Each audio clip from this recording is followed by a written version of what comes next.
directrice d'un journal qui s'appelle La Lettre de l'audiovisuel, qui est envoyé aux professionnels dans le milieu de l'audiovisuel, des médias et de la presse. Et je suis la fondatrice du hashtag Balance ton porc.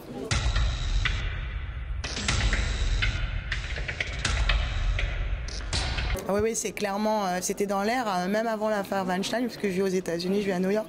Et déjà, il y avait l'affaire Bill Cosby, vous savez, qui était cet acteur de la série, qui était une série très familiale, qui portait des valeurs extrêmement rassembleuses, naïves. Et en fait, déjà, au moment de Bill Cosby, je pense que les Américains ont commencé à vraiment s'interroger, parce que c'était tellement une dichotomie avec ce que représentait le personnage, que ça a beaucoup choqué aux États-Unis.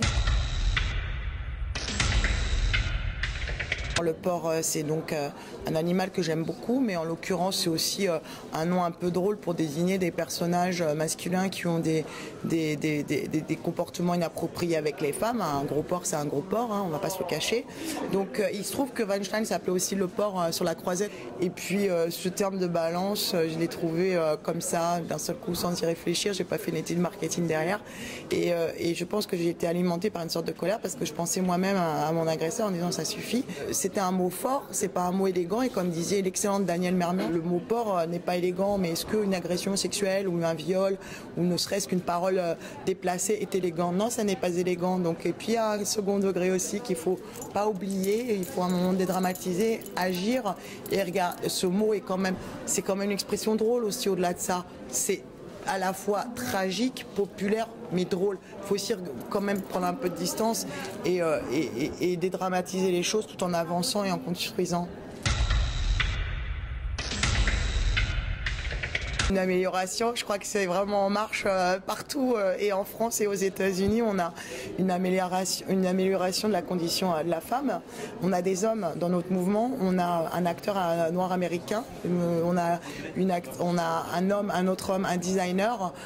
On est un mouvement dans ce Time Magazine global. Je ne souhaite pas me cantonner qu'aux féministes. On va pouvoir, je pense, jouer sur la législation.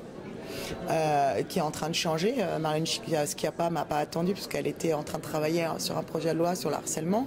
Emmanuel Macron a dit que c'était une cause nationale avant Balance ton porc et MeToo. Ils vont faire ce qu'ils peuvent au niveau législatif avec leurs moyens. Et moi, j'ai lancé une association qui s'appelle We Work Safe. C'est-à-dire on travaille en sécurité. Moi, je voudrais agir sur les entreprises parce que je suis journaliste et dans une petite entreprise. Et c'est ce qui manque. On a un arsenal juridique qui existe.